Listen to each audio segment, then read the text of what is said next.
Hello viewers, welcome to our channel. నేను మీ Charan పరిణి. Senior నటి రాధిక గారు ఉన్నట్టుండి కాస్త వివాదాస్పదమైన వ్యాఖ్యలు చేశారు. సో ఈ వ్యాఖ్యలు చూస్తుంటే ఈవిడ ఇంత ఫైర్ అవడానికి కారణం ఏంటో కొద్దిగా ఆశ్చర్యకరంగా ఉంది. సో అయితే దీని వెనకాల బలమైన కారణాలే ఉన్నాయి.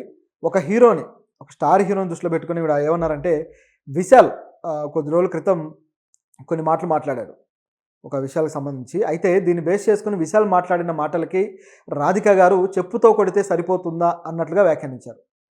సో ఆవిడ ఎందుకు అంత ఫైర్ అవ్వాల్సి వచ్చింది, అసలు విశాల్ ఏమన్నాడు ఏంటనేది చూద్దాం. ఇది ఆల్రెడీ వెబ్సైట్స్లో కనిపిస్తూ ఉంది, కానీ దీంట్లో వాస్తవం ఏంటంటే ఇదంతా కూడా ఈ కాస్టింగ్ కౌచ్కి సంబంధించింది. కాస్టింగ్ కౌచ్ అనేది ఇండస్ట్రీలో ఏ స్థాయిలో ఉంది అనే దానికి ఆ మీటూ ఉద్యమం దగ్గర నుంచి కూడా అందరికీ అవగాహన ఉంటూనే ఉంది. ఆ ఉద్యమం మొదలైనప్పటి నుంచి కూడా, అది హాలీవుడ్లో మొదలైంది యాక్చువల్గా ఉద్యమం. అక్కడ ప్రొడ్యూసర్స్ మీద, డైరెక్టర్ల మీద కూడా హాలీవుడ్ స్టార్ హీరోయిన్లు కూడా కేసులు వేసిన సంఘటనలు ఉన్నాయి. ఆ తర్వాత బాలీవుడ్లో కొంతమంది రియాక్ట్ అయ్యారు, కానీ బాలీవుడ్లో అది ఉధృతంగా అయితే వెళ్ళలేదు. ఎందుకంటే అక్కడ మరింత స్ట్రాంగ్గా మాఫియా ఉండటం వల్ల, సినిమా మాఫియా మొత్తానికి అదైతే ఎవరూ కదిలించలేకపోయారు. నిజానికి ఇట్లా బాలీవుడ్ ఒక ఏదైతే ఇండస్ట్రీని చేతిలో పెట్టుకొని గుప్పిలో పెట్టుకున్న మాఫియా ఉందో, వీళ్ళే ధోని సినిమా హీరో సుశాంత్ సింగ్ రాజ్పుత్ ఆ హీరోని కూడా చంపేశారు అని చెప్పేసి చాలా కాలంగా వార్తలు రావడము, తర్వాత కంగనా లాంటి వాళ్ళు కూడా రియాక్ట్ అవ్వడం జరిగింది. సో అలాగే మహిళల మీద కూడా, కొత్తగా వచ్చే హీరోయిన్ల మీద వీళ్ళు కొద్దిగా వేధించుకుని తింటారు అది ఇది అని చెప్పేసి కొందరు హీరోయిన్లు కూడా డైరెక్ట్గా చెప్పడం జరిగింది. కంగనా కూడా బయటపెట్టింది ఇలాంటి విషయాలు. సో ఇట్లా కొన్ని చూసాం మనం. అదేవిధంగా తెలుగు ఇండస్ట్రీలో కూడా అనేక మంది హీరోయిన్లు బయటపెట్టారు. ఇప్పుడు ఇవన్నీ పెద్దగా వివాదాలు కాలేదు, కానీ మలయాళంలో హేమ కమిటీ విషయం మాత్రం చాలా పెద్ద వివాదంగా మారింది. దీన్ని బేస్ చేసుకొని విశాల్ ఒక కామెంట్లు అయితే కొన్ని చేశాడు. విశాల్ మామూలుగా అయితే తమిళ ఇండస్ట్రీ మొత్తం, రాధిక గారు, విశాల్ గారు వీళ్ళంతా తమిళ ఇండస్ట్రీ ప్రజలు. మలయాళం ఇండస్ట్రీ తోటి వీళ్ళకి పెద్ద సంబంధాలు లేవు. యాక్టర్స్ అటు ఇటు నటిస్తూ ఉంటారనుకోండి, కొంతమంది హీరోయిన్లు కావచ్చు వీళ్ళంతా, కానీ హీరోలుగా ఉన్న వీళ్ళు మాత్రం వాళ్ళ భాషలోనే వాళ్ళు స్టార్లుగా వెలుగొందుతున్నారు.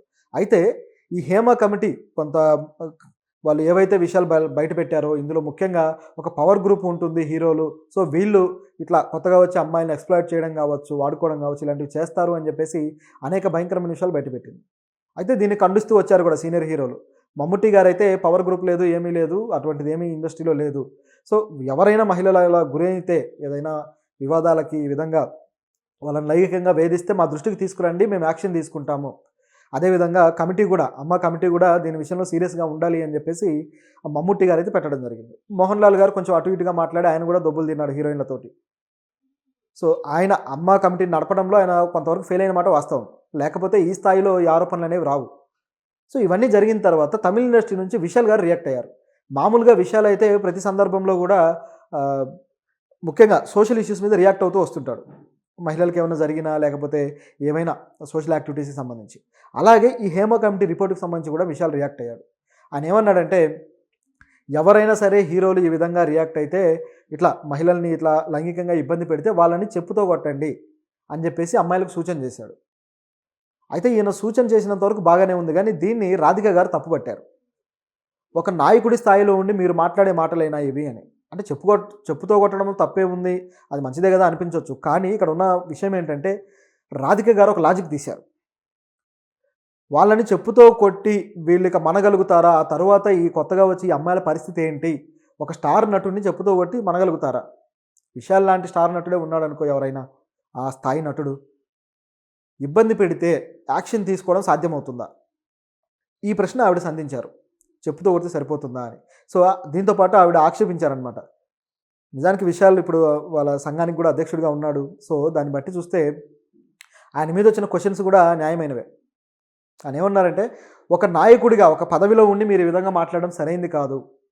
నిజానికి మీరు చేయాల్సింది ఏంటంటే, ఎవరైనా మహిళలు ఇట్లా ఇబ్బంది పెడుతున్నారు అంటే, పెడుతున్నారని కంప్లైంట్ ఇస్తే మీరు ఆ కంప్లైంట్ స్వీకరించి వాళ్ళ మీద చర్యలు తీసుకోవడానికి మీరు పిలుపివ్వాలి.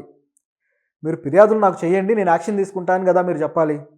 అలా చెప్పకుండా మీరు చెప్పుతో కొట్టండి అనేస్తే అయిపోతుందా? కొత్తగా నటి కావాలని వచ్చిన అమ్మాయి ఇలా చేసి తను మనగలుగుతుందా? ఇండస్ట్రీలో ఉండగలుగుతుందా? వాళ్ళు ఇబ్బంది పెట్టరా అని చెప్పేసి రాధిక గారు అడిగారు. అది జెన్యూన్ క్వశ్చన్, కరెక్ట్గా అడిగారు ఆవిడ. సో విశాల్ గారు అడిగిన దాంట్లో, ఆయన చెప్పిన దాంట్లో ఒక అర్థం లేదు, అర్థం లేకుండా మాట్లాడుతున్నాడు ఈయన అని చెప్పేసి రాధిక గారు అన్నారు. నిజానికి ఇది అలాగే కనిపిస్తుంది. ఎందుకంటే ఒక పెద్ద వ్యక్తి మీద కనీసం తిరగబడి ఒక సమాధానం కూడా చెప్పలేని పరిస్థితి ఉంటుంది కొత్తగా వచ్చే వాళ్ళకి, చిన్న స్థాయి నటులకి. బాగా అనుభవం ఉన్న సీనియర్ నటులైనా సరే స్టారుల దగ్గర నోరు మూసుకొని ఉండాల్సిందే. మన తెలుగులో కొంతమంది సీనియర్ నటులు ఇలా స్టార్లకు సంబంధించిన కొన్ని అకృత్యాలు లేకపోతే కొన్ని విపరీత ప్రవర్తనలు కూడా బయటపెట్టినవి ఉన్నాయి. కోట శ్రీనివాసరావు గారు చాలా కాలంగా ఇంటర్వ్యూలు ఇస్తూ వస్తూ ఆయన కొంతమంది సీనియర్ స్టార్లు ఏ విధంగా ప్రవర్తిస్తారు, ఎట్లా మాట్లాడతారు అనేది బయట పెడుతూ ఉంటే అందరూ ముక్కును వేలేసుకున్నారు. ఇంత ఘోరంగా ఉంటుందా అని. ఒక సీనియర్ నటుడికి గొప్ప పేరున్న విలన్గా చేసిన ఆయనకే ఇలాంటి సంఘటనలు ఎదురైతే ఇక మామూలుగా ఇప్పుడిప్పుడే సినిమాలో హీరోయిన్లు అవ్వాలని అడుగుపెట్టే అమ్మాయిల పరిస్థితి ఏంటి? ఖచ్చితంగా వాళ్ళ జీవితాల్లో ఒక విధమైన అలజడి చెలరేగే అవకాశాలు ఉంటాయి. ఇప్పుడు అదే విధంగా కదా దిలీప్ గారి సంఘటన అదే విధంగా జరిగింది. ఆయన ఒక హీరోయిన్‌ని ఇబ్బంది పెడితే ఆ హీరోయిన్ ఒప్పుకోనందుకు, ఆయన ప్రపోజల్స్‌కి ఒప్పుకోనందుకు ఆమెను టార్చర్ చేసి చివరికి ఆమెను అఘాయిత్యం చేయబోయాడు. చివరికి ఆయన జైలు పాలయ్యాడు. ఇంత స్థాయికి వెళ్తుందన్నమాట. కాబట్టి విశాల్ గారు నిజంగా అర్థం లేనట్టుగానే మాట్లాడారు. ఆయన పిటిషన్లు వేయండి, మేము వాళ్ళ సంగతి తేలుస్తామనాలి. ఇలాంటి విషయంలో మమ్ముట్టి గారు కరెక్ట్‌గా మాట్లాడారు. మీరు పిటిషన్లు తీసుకొస్తే మేము దాని మీద చర్యలు తీసుకుంటాము అని. అది బాగుంది. సో ఇట్లా విశాల్ గారి వ్యాఖ్యల విషయంలో రాధిక గారు బాగా హర్ట్ అయ్యారు. అయితే ఇక్కడ మరో కోణం కూడా ఉంది. రాధిక గారు ఇట్లా విషయాల మీద పర్టికులర్‌గా రియాక్ట్ అవ్వడానికి కారణం ఏంటయ్యా అంటే, వీళ్ళు యాక్చువల్‌గా ఏదైతే వీళ్ళ కమిటీ పోటీలు ఉన్నాయో, ఇప్పుడు మనకు ఎలాగైతే పోటీలు జరుగుతాయో అదేవిధంగా అక్కడ సంఘం ఉంది కదా! సో వాళ్ళకి సంబంధించి నటుల సంఘానికి సంబంధించిన పోటీ జరిగినప్పుడు విశాల్‌కి ఆపోజిట్‌గా ఉన్న కమిటీ టీమ్ ఎవరయ్యా అంటే రాధిక గారు, శరత్ కుమార్ గారు వీళ్ళ వర్గం అనమాట. సో దానివల్ల వాళ్ళు ఒకరినొకరు ఆ టైంలోనే దూషించుకున్న సంఘటనలు చాలా ఉన్నాయి. సో నిజానికైతే శరత్ కుమార్ గారు ఇండస్ట్రీ మొత్తాన్ని గ్రిప్‌లో పెట్టుకున్నారని రాధిక గారు తన నెట్వర్క్ ద్వారా, సో వీళ్ళు రాడాన్ నెట్వర్క్ ఉంది వాళ్ళది. సో ఈ రాడాన్ ద్వారా వీళ్ళు గ్రిప్‌లో పెట్టుకొని నడిపిస్తున్నారు. కేవలం కొంతమందికే వీళ్ళు ఫేవర్‌గా ఉంటారు అని చెప్పేసి ఆ రోజుల్లో చాలా ఆరోపణలు కూడా చేశారు. సో ఇట్లా వాళ్ళిద్దరి మధ్య ఆల్రెడీ రాజకీయ వైరం అనేది ఉంది. అదేవిధంగా పొలిటికల్‌గా కూడా వీళ్ళొక పార్టీకి సపోర్ట్ చేస్తున్నారు, వాళ్ళు మరో పార్టీకి సపోర్ట్ చేస్తున్నారు. అట్లా లోకల్ రాజకీయాన్ని వాళ్ళు ఏం చేశారంటే ఇట్లా వ్యక్తిగతమైన విమర్శలకు దారితీశారు. సో దాని వెనుక ఇది కనిపిస్తుంది. రాధిక గారు విమర్శించిన విమర్శ వెనుక విశాల్ స్టాండ్ మీద ప్రశ్న అయితే వచ్చింది. విశాల్ మాట్లాడిన మాట కూడా తప్పే. దాన్నేం కరెక్టు అనడానికి లేదు. అంటే ఆయన ఏదో సింపుల్‌గా చెప్పేసాడు గానీ అది సొల్యూషన్ కాదు కదా! సొల్యూషన్ ఏ పద్ధతిలో ఇస్తే అవుతుందో ఆ పద్ధతి సొల్యూషన్ చెప్పాలి. ఆయన ఏదో మాట్లాడేస్తే అయిపోదుగా! అందరికి సాధ్యం కాదు. ఈవిడ అడిగిన మాట కరెక్టే. అంటే వెనకాల ఎందుకు ఈళ్ళు ఇలా మాట్లాడుతున్నారు అన్నదానికి ఒక లాజిక్ అయితే ఉంది. సో వీళ్ళు ఆ సంఘంలో ఆధిపత్యం కోసం వీళ్ళ కమిటీలు పోరాడుతున్న మాట వాస్తవం. సో అది ఇక నిజం. ఎందుకంటే వాళ్ళ ఇన్‌ఫ్లుయెన్స్ ఉపయోగించబట్టే విశాల్ గారిని కూడా కొద్దిగా ఆయన సినిమాలకి ఇబ్బందులు క్రియేట్ చేస్తూ ఆయన చేత డబ్బులు కట్టించే ప్రోగ్రామ్ నిర్మాతల మండలి పెట్టుకుంది, తమిళ నిర్మాతల మండలి. ఆ విషయంలో కూడా విశాల్ రియాక్ట్ అయ్యాడు. కావాలని మా మీద కుట్ర చేస్తున్నారు అని చెప్పి. ఇట్లా అంతా కూడా కొన్ని వెనకాల రాజకీయాలు ఉంటాయి, బయట మాత్రం కొన్ని జరుగుతూ ఉంటాయి. సో ఇదొక యాంగిల్ అయితే విశాల్ మరి ఈ విషయంలో ఎంత సీరియస్‌గా ఉన్నాడు, నిజంగా ఉన్నారా లేదా అనేది కూడా ఒక పాయింటే. ఎందుకంటే ఆయన మీద శ్రీరెడ్డి గారు గతంలో ఆరోపణలు చేశారు. చేసి ఆయన మీద అనకొండ అని చెప్పేసి ఒక పదం వాడారు. అది మనం చెప్పకూడదు గానీ ఆవిడ నోటి నుంచి అయితే చెప్పగలుగుతారు. మనం అనలేము. సో అట్లా పదం వాడితే చివరికి విశాల్ ఏం చేశాడంటే దాన్ని ఒక కాయినింగ్ ఎలిమెంట్ లాగా పెట్టుకొని తన సినిమాలో పెట్టాడు అట్లా. విశాల్ టైమ్ ట్రావెల్ సినిమా ఒకటొచ్చింది.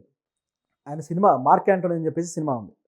సో ఆ సినిమాలో క్లైమాక్స్ సీన్‌లో అనమాట అనకొండ అని చెప్పేసి ఒక పెద్ద ఆహ్, మిషన్ గన్ లాంటిదనమాట. ఒక డిజైన్ చేపిచ్చి దానికి అనకొండ అని పేరు పెట్టి తీసుకొస్తాడు. దిస్ ఈజ్ మై అనకొండ అని చెప్పేసి అందరూ నవ్వుతారు. అంటే దాంట్లో ఒక డబుల్ మీనింగ్ బూత్ ఉందనుకోండి.